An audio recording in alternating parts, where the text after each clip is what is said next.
C'est le bordel.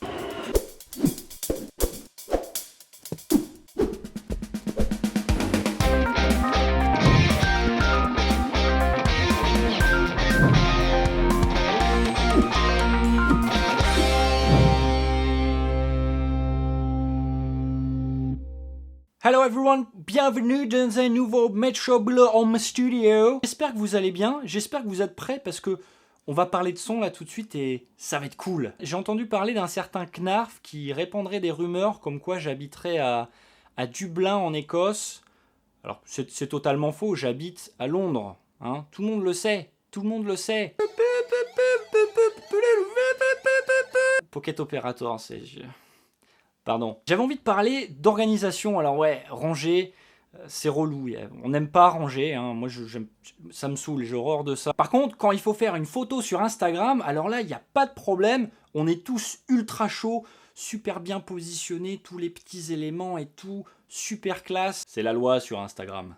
Sinon, en dehors de ça, c'est l'horreur. Et je sais qu'on n'est pas tous égaux, on n'a pas tous la même taille de pièces, etc. Mais pour moi, c'est la même chose. Qu'on ait un petit ou un grand home studio, on a toujours cette sensation de bazar. Il y en a partout, on n'a jamais assez de place, il faut rajouter des étagères, il faut rajouter un bureau, il me faut une deuxième pièce, il faut que je déménage. Étant donné que j'ai déménagé à Londres et que mon espace de vie, c'est une chambre de entre 7 et 8 mètres carrés, que mon espace de home studio, c'est 3,5 mètres carrés, bah, j'ai pas le choix en fait. Il faut que je m'organise parce que sinon je vais jamais créer. Dès qu'il y en a partout, ça tue ma créativité. Je regarde un peu le bazar et je suis là, et je me dis, c'est pas possible, je peux pas créer comme ça. Il faut que je range, ça va me prendre 1 heure pour ranger et du coup, j'abandonne quoi. Mais non, il faut pas abandonner, il faut se battre. Là, on est carrément dans une situation de galère. Hein. C'est à peu près le setup dont j'ai besoin tout le temps. C'est-à-dire que j'ai mon Mac là-bas qui va me servir dans quasiment tous les cas parce que c'est là que j'ai ma station de travail audio numérique, mes softwares, etc.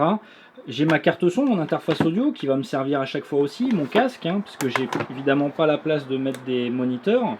J'utilise un ampli casque parce que j'aime bien rehausser un petit peu le niveau et aussi ça me donne plusieurs options pour brancher plusieurs casques. Si jamais il y a quelqu'un qui a besoin d'écouter en même temps que moi, c'est possible. Un micro parce que j'anime assez régulièrement les sondiers. J'aime bien pouvoir enregistrer des voix, sampler des choses, etc. J'ai mon machine micro qui me sert aussi assez régulièrement, que ce soit pour lancer des jingles ou alors juste pour faire de la musique, hein, beatmaking. Tout ça, j'en ai besoin quasiment tout le temps. Alors imaginez si en plus j'ai envie de fabriquer un son de synthé avec mon Mini Nova par exemple. Voilà. Hop, j'aimerais bien un son un petit peu chiptune, donc je vais rajouter un Pocket Operator. Hop, je mettrai bien un delay, donc je vais prendre ma Canyon. Hop, voilà. Un petit peu trop électro, je vais rajouter un ukulélé. Hop, c'est cool. Là c'est bon, j'ai tout ce qu'il me faut. Alors déjà, je me suis quand même bien arrangé pour organiser mes affaires dans cette étagère-là. J'ai fait une autre vidéo à ce sujet.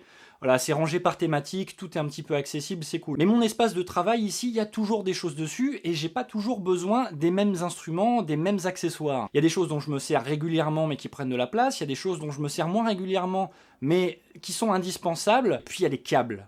Les câbles. Étant donné que j'ai un espace assez restreint au niveau de mon bureau qui fait 1 mètre de longueur environ, ce que je peux faire, c'est surélever des choses. Donc là, ça va se jouer entre mon machine et mon ordi. C'est deux choses dont je me sers régulièrement, mais j'ai pas forcément besoin de l'avoir à ma portée tout le temps. Le machine, je peux aller le ranger dans mon étagère quand je ne m'en sers pas. Le Mac, en revanche, je vais m'en servir tout le temps. Vu que j'ai un clavier et une souris déportés, je peux me permettre d'aller le surélever. Donc, je vais aller chercher... Hop, voilà. Si je bouge un petit peu tout ça... On va aller mettre ça dans le coin là-bas. Comme ça, je peux aller mettre du bazar en dessous. Le problème, c'est que c'est encore du bazar, quoi. Pour essayer de résoudre toutes ces problématiques, je suis allé acheter 2-3 accessoires en plus. Et je vais essayer de m'en servir pour aller disposer les choses autrement. Je centralise toute ma solution autour de mon bureau. Je peux abîmer mon bureau, je peux aller fixer des trucs dessus. Il n'y a quand même pas beaucoup de place autour, mais c'est au moins un élément que je contrôle. Un objet dont je me sers à chaque fois, dont j'ai besoin tout le temps, que je dois tout le temps avoir sous la main, c'est mon casque. J'ai pas d'enceinte de monitoring parce que j'ai pas la place et puis que je vais me faire défoncer par mes voisins. Pourtant, je vais aller le poser, un coup je vais aller écouter sur mes enceintes, un coup je vais écouter sur le casque, je vais me servir un café, chercher à manger, je reviens, je repose le casque, je le pose 2 secondes parce que c'est fatigant. Bref, j'en ai tout le temps besoin et ça bouge tout le temps. Si c'est sur mon bureau quand j'en ai pas besoin, ça me prend la tête. Il faut qu'il soit toujours à disposition mais hors de mon chemin. Accessible, mais qui me gêne pas. Je suis allé acheter ce petit support là, un headphone hanger, qui vient se visser sur le côté de mon bureau. C'est un petit peu classe, et du coup, je peux aller suspendre mon casque dessus.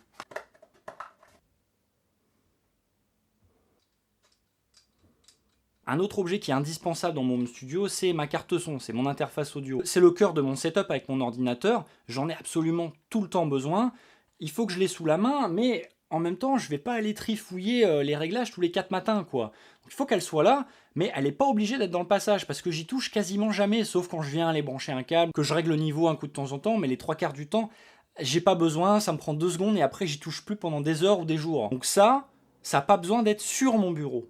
Par contre, ça peut être en dessous de mon bureau. Je suis allé acheter des bandes adhésives velcro qui viennent se coller sur un truc, et de l'autre côté, c'est du scratch.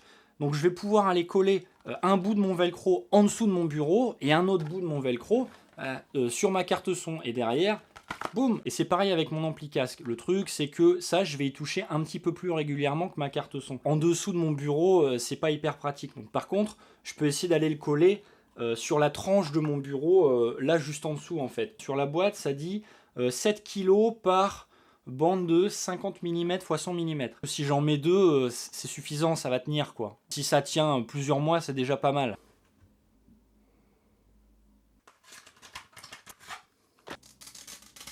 Et le dernier truc ultra relou, je pense que c'est vraiment le plus gros problème dans un home studio, c'est les câbles. Je suis allé acheter ce machin là de chez Cablox, The Art of Cable Management. Pour info, c'est pas du tout sponsorisé, hein. On m'a pas payé pour parler de ces trucs-là. C'est un espèce de machin qui vient se coller en dessous de votre bureau. C'est une grille en fait. Vous pouvez aller passer des câbles.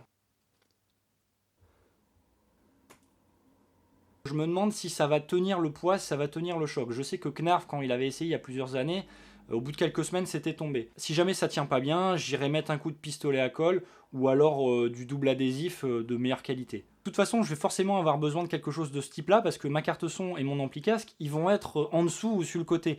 Donc je vais forcément avoir des câbles qui se baladent et ça risque d'être peut-être même pire qu'avant. L'inconvénient de la carte son qui est attachée en dessous du bureau, c'est que quand on branche un câble XLR par exemple dessus, eh ben, avec le poids du câble, ça va aller abîmer le connecteur. On va aller rajouter ça devant, comme ça va supporter une partie du poids du câble, et normalement ça ne devrait pas abîmer ma carte son. Bon bah c'est parti hein.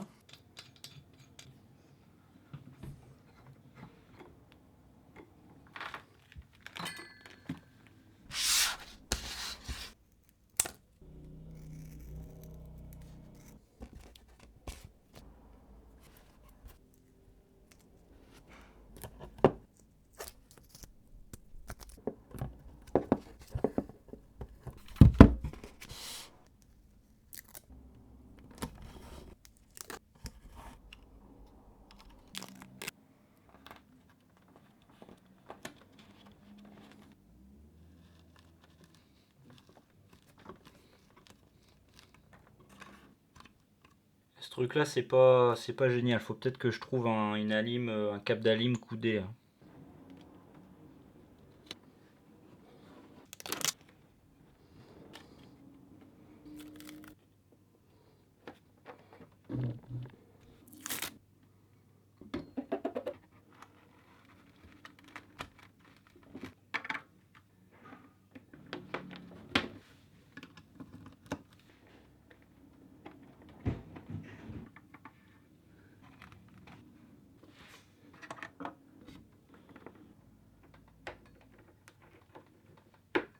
Voilà, tout est fixé, c'est un petit peu moins le bazar, c'est quand même un petit peu mieux. On va voir à l'usure, on va voir à l'utilisation avec les semaines si ça tient bien. Je vous tiendrai informé si jamais ça marche pas très bien. Si jamais vous avez des conseils ou des astuces que vous utilisez chez vous, n'hésitez pas à les partager dans les commentaires. Ça m'intéresse moi, mais peut-être que ça intéresse les autres aussi. Voilà, bah j'espère que ça vous a plu. Si jamais vous avez des questions, des remarques ou des commentaires, allez faire un tour en dessous de la vidéo. Merci pour toutes vos réactions sur la vidéo de la semaine dernière sur la Synthwave. Ça m'a tellement fait plaisir, un truc de malade. Surtout n'oubliez pas, il y a toujours le temps pour faire du home studio. Même si c'est pas longtemps, c'est pas grave. Ça vaut le coup. Allez, à la semaine prochaine. Fist bump.